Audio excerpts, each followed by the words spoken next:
public and the private sectors collaborate in order to achieve social objectives within the framework of a common economic plan. In a mixed economy, we believe that there is a competition between private and public sectors, which ultimately creates an efficiency and productivity altogether. The importance of this Mahabanus model and its primary objectives are necessary to be discussed as per the analysis based on the entire model.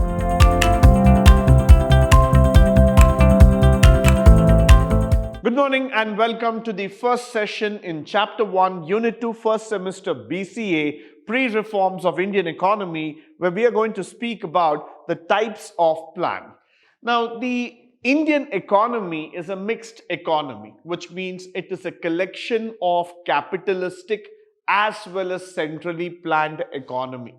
So we believe in this word called as capitalism and socialism, and that's what has been incorporated in the Indian economy for a very long time. Which means to say that somewhere down the line, we believed in this mixed economy. Why? Because the coexistence of private sector as well as the public sector, which creates an economic push to the entire system. Now, if you look at the economic activity in India, though it is directed by the government towards a particular socially significant activity, but it's the private sector that determines the outcome of the activity. So I would always like to say this factor that government and the private institution always work hand in hand in order to create something new for the economy. Many times people ask this question, can't India be a USA or can't India be like UK or any other country like Singapore, which is like, completely a capitalistic dominated economy? The answer to that is probably no. Why? Because India is a country which has adopted itself with all kinds of factors, including that of privatists as well as the government, so that we are able to create a complete economic setup. Now, moving further, the public and the private sectors collaborate in order to achieve social objectives within the framework of a common economic plan. Now, this is very, very important for all of us to know. Why? Because when you look into the public sector and the private sector, what they typically tend to do is that they have a similar kind of an objective. I will not say exactly matching, so I'm just going to use the word similar. But at the end of the day, the results are the same. They try to match something which is beneficial for the public as well as for their profits. So what happens here is that they try to match at a particular point, and that private sector has a significant component of mixed economy, which is regarded as critical engine of economic growth. Now, India is widely recognized as the world's best example of mixed economy. Now, nobody can deny the factor because Indian economy was created under the impression of mixed economy, and that's how we believe that this is one of the most interesting economies of the world. Followed by, in a mixed economy, we believe that there is a competition between private and public sectors, which ultimately creates an efficiency and productivity altogether. So somewhere down the lane, this is something which would always see the factor that you would be able to see increased productivity and efficiency because you have been guided by the government and you have been enacted through the private world. So this creates an efficient system that can take forward the entire thing. Secondly, profits from the public sector accrue to the government over a period of time as a result, and income inequality also decreases under a mixed economy. We personally believe that everybody should get a chance to be a part of this economy. Everybody needs to get an income on a regular basis, and there should be enough opportunity for all of us to share the profits. Now, what we believe in a mixed economy is that though there is a dominance at particular level, but still everybody should get some job, everybody should get some income, and we need to reduce the inequality factors. We don't want it to be blaringly high at any given point of time. So let's moving further. Economic activities are systematically into that of a mixed economy, and the government plans the entire economic system in detail. So this is quite interesting for all of us to go about. Followed by, since economic activities are planned, economic stability prevails in a mixed economy. Now that's very, very important for us. Why? Because this is something where we do the detailing part of it. We are persons who believe that every economic activity has to be detailed out. It has to be clearly given as in how we are trying to do it, how we are trying to build it, and what are all the factors that are involved in it. In a mixed economy, goods are produced according to the consumer preferences, which results in the consumer sovereignty. That's very, very important for us.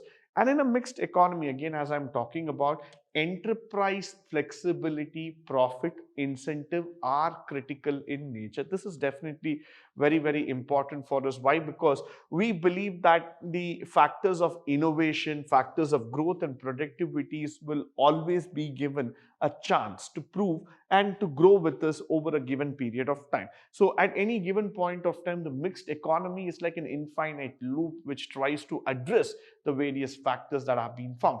A mixed economic system also prioritizes the social welfare, which is very, very important, and a mixed economy protects individual rights. So this becomes even more interesting for us. Why? Because this is a kind of an economy which gives importance to each and every individual who is a part of the system, and his rights in terms of earning, in terms of preferences, is always understood and guided. So that's why I would always say that this economy is a very, very interesting part of the story, and this gives the opportunity for each one of us to understand how to take it forward, how to move forward.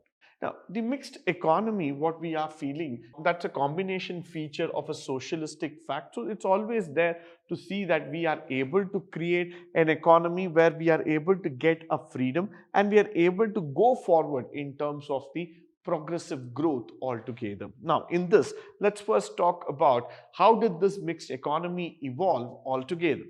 Now, one of the types of plan that existed earlier, the before the independence, that was also created, was the Bombay Plan.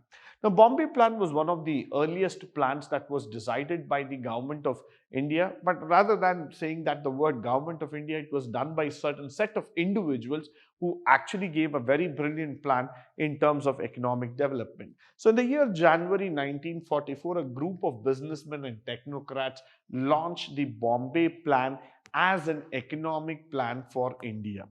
The economic development plan was published by a group of Indian entrepreneurs and strongly endorsed the state of economic involvement and planning, which is very, very important, which is very interesting for all of us to know. Why? Now, the entrepreneurs in at that point of time, like J.R.D. Tata, and when you start looking into Ghanshyam Das Birla, all those people had an idea to promote India to the next level, where they wanted to take India through the capitalistic mean. They believed that India had the potential in terms of growth. So let us actually create an economic development which is involved with the state planning commission and with the state activity, so that you will be able to see that there is an industrial growth happening in each and every part of this country. Each and every district, each and every state would be involved in that. Now, with the support of few economists, India's major businessmen, including J.R.D. Tata, J.D. Birla, devised this plan. The industrialists were from a diverse group, and they had a lot of ties, strong ties with the Congress. Now, this was not a politically motivated group. Let's not be mistaken by the fact. Their ideology was very clear, that they wanted to create a plan that would actually help in terms of growth, in terms of development. Despite the friendship with Gandhiji, they did not support his mass mobilization politics.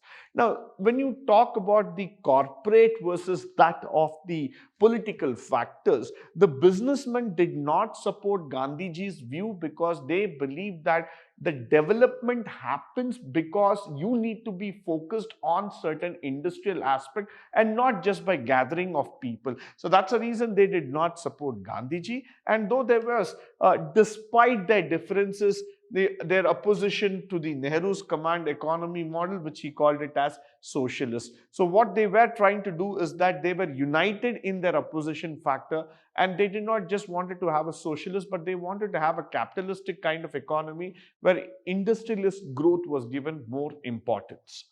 Now, the Bombay Plan also envisioned the government playing a significant role in the economy and in the creation of Central Planning Authority, which is very, very important. In the 1940s, the intellectual atmosphere was favorable for a large state, and that's a reason you would see that the Indian industrialists likewise believed that the lack of financial muscle to undertake large-scale projects, and therefore the government was forced to take action. Initially, it was because that they did not have the money, they did not have the financial muscle to push through the bigger projects. They were not able to do so. So that's the reason what happened is that the industrialists had to go back to the government, ask them to take up the actions so that they would be able to go forward in terms of the growth aspect. Now, coming back to our most favorite model known as the Gandhian model, Mahatma Gandhi, being a keen supporter of agriculture, his belief was always to make decentralization and self-contained nation. He did not follow either the centralist planning or the capitalistic planning. What he wanted is that a self-sustained India, what today we are talking about, Atmanirbhar. That Atmanirbhar plan had come to the our father of nation ages back, and he believed that agriculture and the small scale industry in India should be given due importance because that will create employment. At the same time, it will also provide a channel of growth, an income factor altogether. Followed by the factors of Mahatma Gandhi was more from the common man perspective rather than just looking from an industrial or from a growth perspective altogether. Now, though these beliefs were against the planning commission, people did not believe it, people did not see it together. But then Jawaharlal Nehru assured that industrialization will not hamper the establishment. So they just went ahead with the encouragement of the cottage industry. And then the major focus here was on the National Planning Commission to construct a power-based economy, to lay down a top-down approach planning which was not in synchronization of the Gandhian plan altogether. The National Planning Commission wished to lay a focus on goals of poverty reduction, and they wanted to create more jobs. They typically wanted to be public favorite. Why? Because one side they wanted to see the growth also going down, and the Gandhian model was laid down keeping in mind the socio-economic development. This word is very, very important for us to learn in economics because you cannot have a development without the society being developed. So in any case, whenever we are speaking about without the society development, the economic development is never possible. Moving forward, the third five-year plan can be referred to the Gandhian model. It recommended to the panel in the year 1961 to 66 under the leadership of Pandit Jawaharlal Nehru, and the major objectives of the third-year plan were to the establishment of a independent economy. The economy was in the idea of self-restructuring, creating its own improvement. And this was also known as the Gadgil Yojana, which was a very, very important thing. D.R. Gadgil was the deputy chairman of the Planning Commission, with the chairman being Jawaharlal Nehru himself. So this was the time when India started referring itself to be a self-reliant model by itself. Then comes the most important thing where we talk about the Nehru-Mahalanobis model. It was necessary to highlight the economic policy of British after the British colonial period. Therefore, the importance of this Mahalanobis model and its primary objectives are necessary to be discussed as per the analysis based on the entire model. It is highlighted that in the model, it focuses on primary objective that leads to the efficiency to develop economic state of the country, as well as it can follow the long-term economic growth of the country. So this is not going to be that easy, because this is going to take a toll. This is going to understand a term factor, that how to bring in the primary development model. The objectives were very, very clear here, because when you look into it, the ideology was given more to develop the economic state of the country, as well as follow something which was very, very needed for the long-term economic growth. Now, as per the second 5-year plan that started in the economic sectors, it was necessary to construct a model that injects effectiveness in the economic sectors, as well as it changes the perspective of Indian economy, no doubt about it. So the Mahabalanis model will also implement several ideas that were efficient to build and maintain transparency. So this was going on, and this was very, very important for all of us to understand at that point, that they wanted to maintain transparency, and at the same time they wanted to grow this model. They want to create a structure which could appreciate growth at all levels as far as possible.